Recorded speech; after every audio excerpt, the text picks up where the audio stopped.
Hey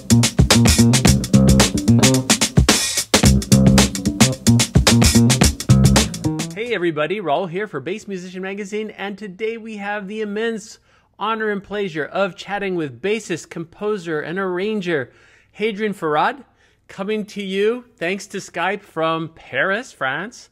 So we're always very happy to span the globe and be able to chat this way. I know you come from a musical family, but tell us a little bit. How did you get started in music, in particular on bass? Well, first of all, thanks for having me. And how I get started is that actually around 10 years old, my parents were musicians, so music was always in the house. And I started from listening to the radio, I guess, on trips with my parents or anywhere, and I would listen to anything going on the radio at the time, like in late 80s, early 90s. And one day I asked my dad, if he had a bass, because I was hearing that sound in the radio. And my dad said, yeah, I think what you like is the bass. And I was like, oh, is that what it is? Okay, so I want to play this, And that's how I started. My dad actually happened to have some instruments at home, so like guitars and basses. And I didn't really pay much attention until then.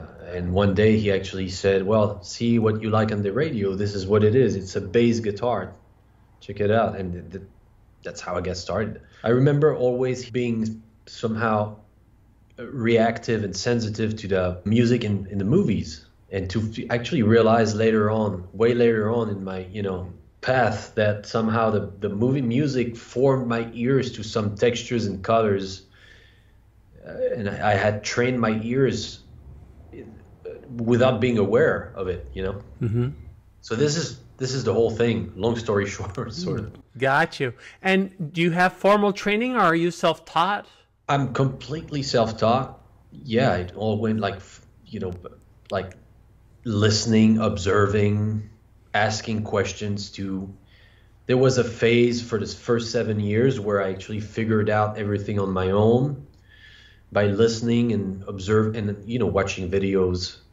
Concerts with my parents would put some concerts, and they would bring home some LPs or cassettes, and we would watch. I would watch a lot, and then later on, when I started my life as a pro musician, quote unquote, I started asking questions and going to clubs and watching the guys do. There's a lot of things, ways of unlocking mysteries, by just actually observing. So that's how I did. Yeah, this is fully self-taught, and somehow, So I was fortunate that those people somehow the questions that I asked, they were pretty clear and easy in their answers, and I just worked on my own after asking, and I figured it out, Very nice. Well, and obviously it has worked out, because you've worked with a ton of people, just a huge list, probably too big to mention here. One that always jumps to mind is John McLaughlin, because I know that was kind of a significant touring points, kind of when you got started, when you first came to the U.S., if I'm not mistaken. Actually, it wasn't when I came to the U.S. At the first, I think maybe it was actually with John. It was pretty much the second time that I came to the U.S. I had come prior to this, for the NAMM show. We did a tour with John later on in 2007, I think. And actually, I decided to make the big jump to the U.S. in 2010. But by then I was well connected with some people there. So John was certainly my first big break, for sure. He's the one. Well, and when you're in the right place, if I'm not mistaken, now you're mostly in LA now? Yeah, but not at the moment. I've been in Paris because of actual events, But I have been in LA ever since 2010, yeah. Back and forth a little bit, but mainly based in LA. Indeed. Gotcha. Well, and that lends itself to collaborate with because it's a huge music city. And that also accentuates because I see you have such a diversified portfolio of sounds, because I hear you, kind of a lot of jazz, definitely, but you've got your funk, you've got a past in Motown, you've got a lot of improvisational chops that come into play in different settings, and so you're kind of a jack of all trades when it comes to that. Well, thank you. That's a nice compliment, and I don't, actually, believe it or not, I don't get it that much. People really, people like to label things, and it's how the society works. But like, most of the time, I've been pigeonholed to that whole like virtuoso, super fusion kind of thing. I think I appeared a few times on that kind of music, and there's many musics that I like. That's my passion, just like you, I guess. But my first, actually, the way I got introduced to bass was through Motown music, indeed. So Motown is, forever my first reference in terms of bass playing. You can't go wrong with that. But I didn't know there was another way. I mean, to me, it was just normal. My dad just, played me what he used to listen to as a young man. So to me, I used to believe that everyone was the same way, and just started out with Motown. And so indeed, when I see it, I can understand at the same time. It's mostly how you appear on YouTube, because YouTube now sort of runs a lot of people's opinion. And most of the time, I had rarely like people actually videotaping my work, backing up an artist. They most of the time they videotape when I'm taking a solo, and even more so in a jazz kind of setup, jazz or fusion kind of setup, where actually bass solos are a thing. So you always have those crazy passion people that you can call geeks. I mean, I've been a geek as well, but I can't blame them. But so they're gonna, so the only proofs of that for a long time were, wow, this guy Hadrien, the crazy soloist. Yeah. And at the same time, it can be tragic for a career. I mean, I've been fortunate, but it can put all kinds of ideas. I was actually talking about that with Dennis Chambers, the great drummer. And yeah, it's crazy how at his era, he was telling me that at his time, it wasn't like that, because people would see you play, people would see you play swing, and the next day they would see you play a funk gig. And they would just go by that. Like, okay, well, I guess he can swing, but he can also funk. Today, it's not the same thing, because today there's more proofs. It accumulates. So you got 70 videos of you,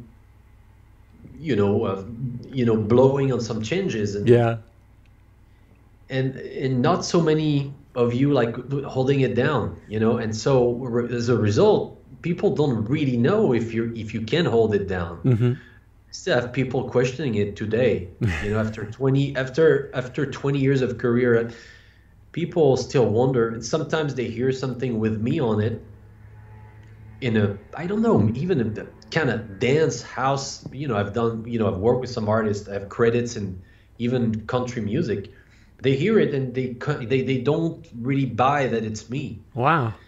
And this is the work of YouTube, I guess. This is the social. So it can be great on the way, and it's amazing to promote your art, but at the same time, it can break people. I'm fortunate that the calls still get, they still get in somehow, but not nearly as it maybe should be, if I'm honest, because it's just the way it is. So I guess, I don't know if that answers. It does, and in a way, I'll say we may even be a little guilty of that, because most of the time, as I look back, we have seen you playing at the Mark Bass booth at NAMM or something. And what you do at the Mark Bass, you shred. Yes, exactly. But not only, I love jamming. This is why I don't play by myself. Mm-hmm. I love jamming because music is always, to me, an interaction. So, people, this is the same thing that happens at NAMM on its own scale. Is the section when actually we're playing the song is not being videotaped. What is being videotaped is mostly the solos. Mm-hmm. Because even at NAMM, believe it or not, some music happens. It's Yes. not all shredding, But well, now that you can't really play, and now that you get those agents with the sound, that you can't really develop anything. But Mm-hmm. there's a couple videos where you see some actual music going on, like happening. But people don't care so much anymore about that. Sure. Well, and it's always caught our attention because as we're walking, was when we go through NAMM, I think one that I've noticed was you playing with Jeff Berlin, or you playing with Federico Malaman, or, in trading licks and all that. And I always tell people, the NAMM show, it's its own kind of beast. And we get, people will complain, well, I can't hear the sound so well. And it's like, it's a very loud place. And I remember one year where Mark Bass had everybody in headphones that was listening to the performance to keep the sound police away. Wasn't so bad, actually. Some guys even managed to put the headphones on their phone. Oh, so wow. that they get the sound as well. And the sound was actually pretty, it breaks through. Like you get the image, and then you get the sound. They would put the headphones on their phone to film. But see, you were mentioning Jeff Berlin. So with people like this, there's no other way that you can. The music is the only thing you can be doing. There's no shredding. Mm-hmm. Jeff can shred, but it's never coming from this place of shredding. It's always coming from a musical place. In fact, so yeah, and this is why I only I'm pretty selective with the people that I jam with, even at NAMM, because anytime I want to represent myself doing music and not so much, I mean, the shred is a byproduct of, this is the problem with people that sometimes don't really, maybe they don't have the references, or not that I'm saying that everyone should have references to listen to music. You should just take the music as it comes. But sometimes musicians, there's a kind of musician that put you in a box, even when they actually like you. Mm-hmm. But by the way they're talking about you and the way they present you, and they can get enough of your playing, and they love you, but then what they're doing, it's not benefiting you, in fact, always. So it doesn't come from a bad place, but it's actually not benefiting you either. So sometimes I gotta, how do you call that? You have to break out of your box is the thing. And there are many musicians that have been, I think they have found themselves kind of in the same position. A case that comes to my mind just off the top of my head is Brian Bromberg. Everybody knows Brian for so much of the jazz, and because he's with a jazz label. But I was really surprised. Brian did a funk album. The whole thing is funk, and it's great. And he did a Jimi Hendrix album, and it's great, but it's so far away from the jazz that you were expecting that you go, oh, wow, there's a lot more here than we had expected. Well, there's also a thing that people sometimes they have a hard time accepting, that some musicians are actually pretty well rounded and can go many places and authentically. It's not only I can play, I can play that a little bit. No, some musicians actually studied this, the different styles authentically, and they're actually pretty legit. Brian is one of them. I know Brian. Yeah, he's great. We mostly see each other at NAMM shows. We haven't played yet. We did on occasions back when, I guess you remember those days where Bass Day Live in Los Angeles happened at the Key Club. Mm-hmm. I remember that jam we did with Matt Garrison was there. I think Andrew Goucher, Brian was one of them, Verdine White, Yannick, all kinds of But yeah, actually that night I remember Brian playing only blues and great, like, in a blues way Yeah. and kind of dirty a little bit, and then he was throwing down. That was great. Nice. Well, and since we're talking about sound, we should talk about how you get your sound. What instruments and gear are you playing on? Instrument wise, well, bass wise, I'm fortunate. I've been having a great collaboration over maybe now nearly 15 years with Ken Smith, and I've been playing those Ken Smith burners. My good friend in Japan, Hadrien Feraud, he's a big dealer and he builds these basses, and he recreated that line of burners but with my name on it. I got to even modify a little bit the system. I added one option, which is a mid, the mids, for when you want to break through a little more. If you take a solo and you want to add up a little bit to the clarity. Mm-hmm. And he was using great woods at the time. Those models were kind of like an underline from the main models, which were pretty great too. But actually that model had its unique sound. I don't even know if they meant for that to happen at Ken Smith. I don't even know if they meant, but I do think that the burner was actually closer to a Fender on some occasions. Mm-hmm. This is how I used it. The first time I bought this bass, maybe in 2003, the first burner that I got, I tried it, and the battery was worn off a little bit.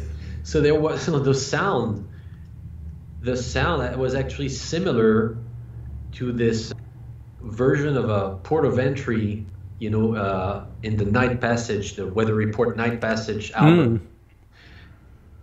And Jacko's solo is a little bit distorted.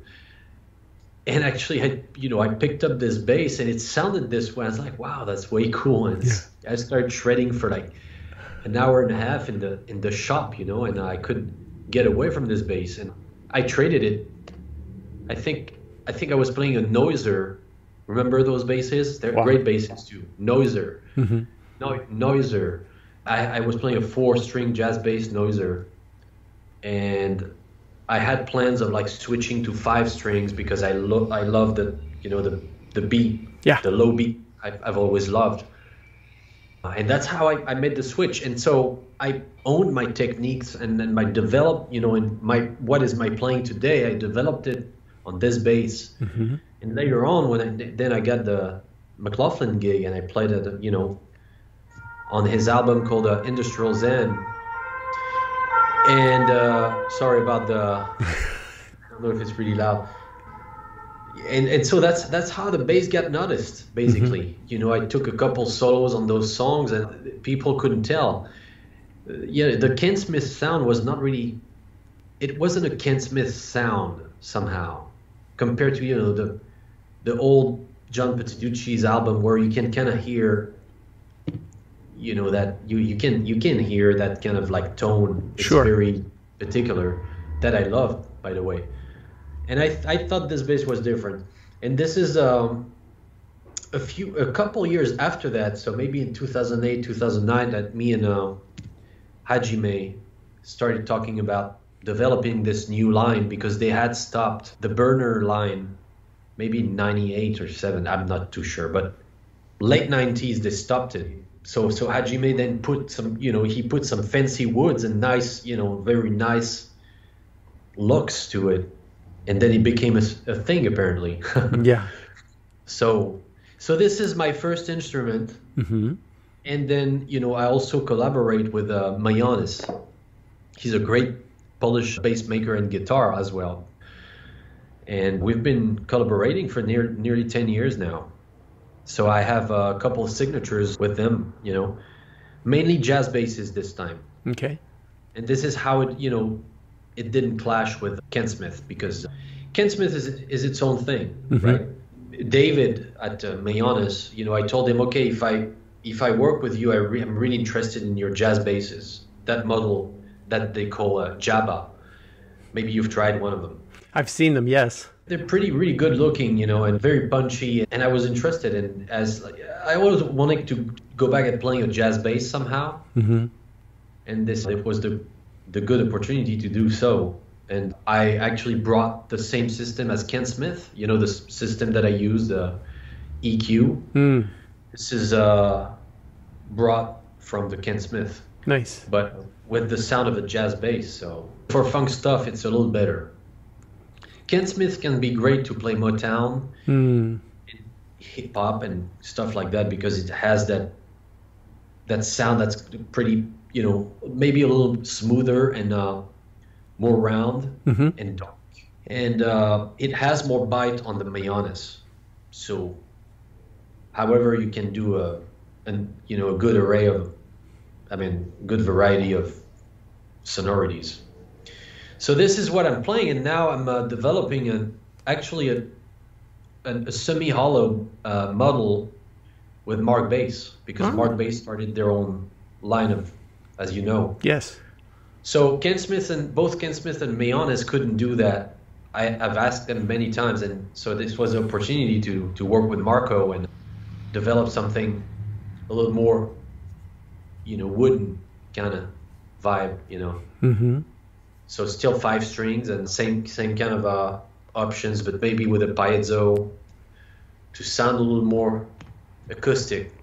Very nice. And you do use Mark Bass amplification already, so you've got a relationship there. 16 years. Yeah.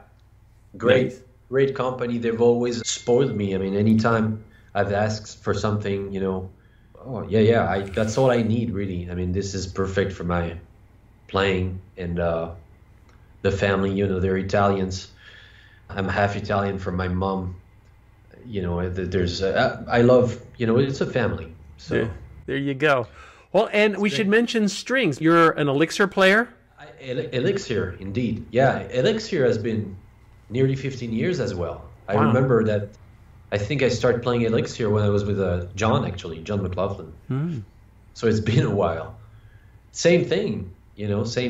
Great. You know, they've always provided any time I was in need, and it's perfect. It lasts 6 months. You know, I don't change my strings that often, and I don't sweat too much either. So this combinations makes that, you know, I can allow myself to keep a set of strings for quite a while. So I'm just spoiled globally, right? Well, and it's interesting that you mentioned that with the strings, because I've spoken with some players, especially the ones that sweat or have like acidic chemistry in their fingers, that they can make strings go dead in no time.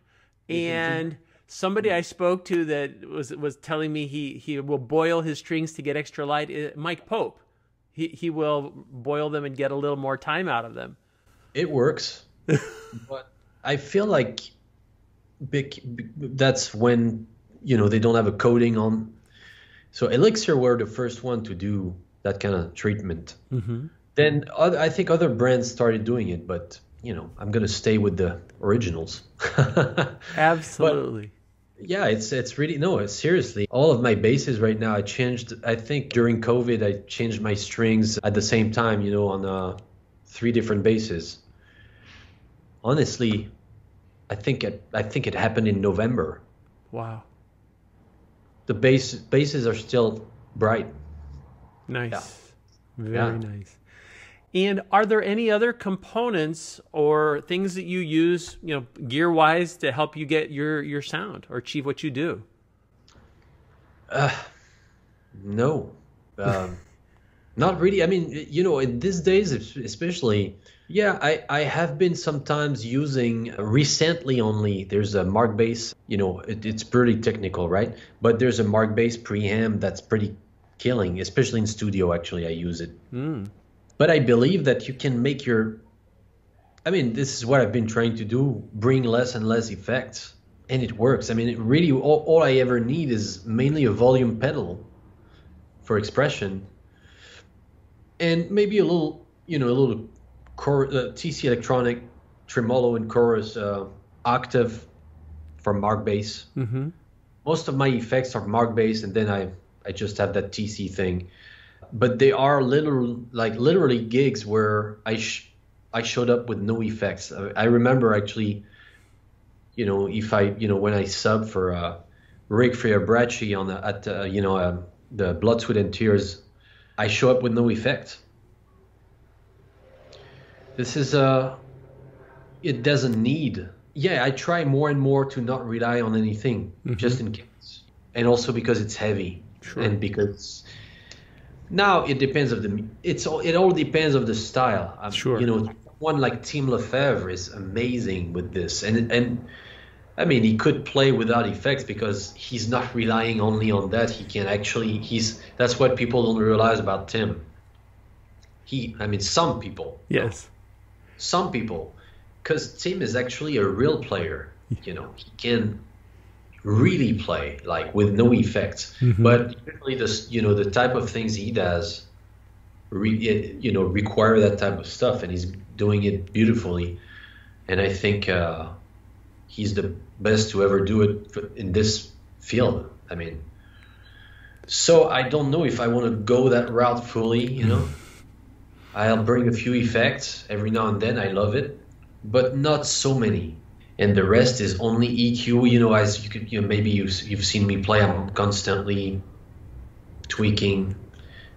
I switch from, the balance with the pickups. I add mids. I take mids off. I treble. I move my hand around. So you see someone like Jimmy Johnson, and Jimmy plays, he stays I think he doesn't even tweak anything, and he stays only in one position. He plays with his hand, sounds amazing. I'm going more towards that, and depending on the project and the music, I bring effects, and, Matter of fact, I actually, when I record in studio, I add effects afterwards. Yeah, post-production kind of stuff. Yeah. That's what I've done for my third album, not released yet, but yeah, that's what we did. There's not too many effects, So gotcha. For now, this is what it is. But maybe, I don't know, 5 years or 2 years from now, I'll tell you, oh man, I'm all about. Yeah, yeah. It is a dynamic thing, but which raises again as we look ahead. What plans? I know right now it's kind of hard for a lot of musicians to say what they're going to be doing in the future because of the pandemic and COVID. And there's been a lot of tours announced, and now we're seeing more tours being canceled. And it's a very dynamic situation. But what are your plans for the future? Well, hopefully if it maintains. I have this tour that Yannick put me on with saxophonist Bob Reynolds. He played with John Mayer and Snarky Puppy, and with Ruslan Sirota on keys and Gene Coy on drums. So those guys are from LA, actually. We know each other from LA. We've actually never toured somehow, so this is going to be really fun. And I got recordings in France with Borelli Lagraine and Sylvain Luc. Maybe you know those guys. Their third album actually as a duet, and now they actually hired a rhythm section that I'm fortunate to be part of with a drummer from Paris. Other stuff. I have tours also next year, like Frank and Bali. We're supposed to get on a pretty long tour. Dean Brown, Osnoy. There's tours that should line up. And the rest, I just formed a new band with some longtime friends, from France. And we're starting this band. So we're going to launch the first videos in September. Nice. Yeah. So that's cool. And, I'm also going to release a lot of music that I've been accumulating over the years that I need to release, as singles. A lot of stuff as singles, and the rest is going to be, I got that third album that I recorded before COVID, and all that, So. Well, and timing with albums has been such a critical thing in the pandemic, because there were a lot of groups that had albums that dropped when the pandemic started, and then they weren't able to support it touring or do the normal kind of promotional things that they would do. So they're still trying to get people to maybe notice the album that's from late 2019. Now they're still trying to get that out. So it sounds like your timing is good. If people want to know what you're up to, where's the best place for them to look? Website lately, not so much, but I will do something about that. I guess it would have to be Instagram for now. Okay. And everything I post on Instagram gets posted on Facebook as well. And YouTube somehow a little bit, but I'm not trying to do my YouTube channel, but I sometimes post things that I think are significant. I think there's thousands of videos of me shredding, so this is not what I'm trying to promote on my YouTube kind of channel. Sure. So whenever I post on YouTube, you'll see it's most of the time the composer aspect and or me as a bass player. Mm-hmm. So you can look there. And Instagram, I just feed it, you know. I tried TikTok, but this is this particular thing. Yeah. You gotta be on it. Yeah, it's a love or hate kind of thing. And, you know, we've watched as things have evolved. We go as far back as MySpace.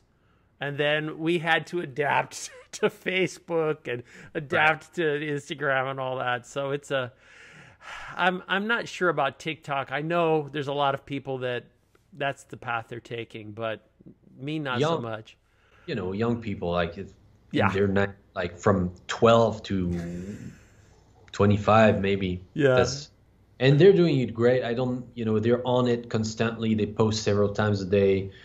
Some of them I hear make millions or at least thousands on it. And they drive actually their followers to their products. You know, it's like there's something to be done. Sure. But it's another job somehow. Yeah.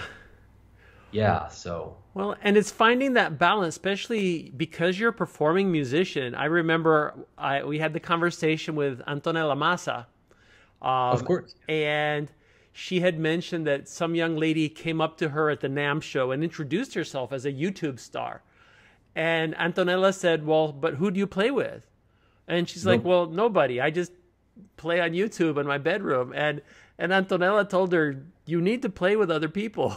That's what being a musician is about, you know? So changing times. No, but it's crazy how it's become. Like you see today, well, you know, Yannick and I were actually addressing that. I mean, I'm actually addressing it with a lot of other, you know, colleagues. Mm-hmm. Music is not the reason anymore. The business of music is actually a back thought. And Herbie just said that recently, or maybe, I mean, I saw something about Herbie saying it. People like Yannick, you know, maybe myself and other, you know, players that are pretty legit. I want to say great players. I meant Yannick and Federico, Anton Davidians, anyone, Matt Garrison, any of those people are now put up against, not against, but they're competing in the same bag as completely anonymous people that pop up every day and they maybe picked up bass 4 years ago. They could be our students for many reasons, but somehow it doesn't matter no more because people don't have any, you know, reference of what is really excellent and what is just good and what is actually mediocre. You see a lot of people like raving about some these YouTubers, right? And you see the comment section and you get scared because it tells you the level of ignorance. Yes. I mean, I don't want to sound negative, obviously, but this is the word. I mean, we got to adapt to this. Of course, there's still a lot of people that value music and you can see it every day. Sure.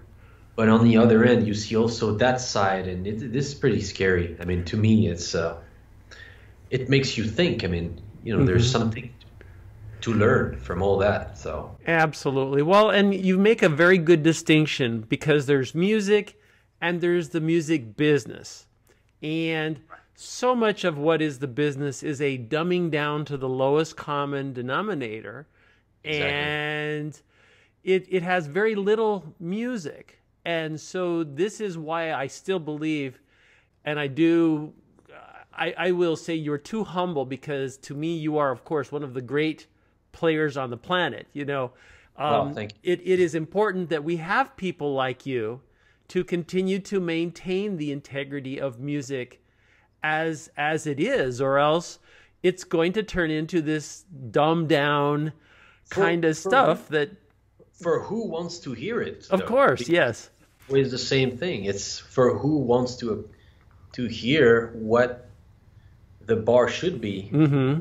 Well, absolutely. And it's why it's important that it still exists. And, you know, otherwise, there was a movie, I'll make the quick comparison.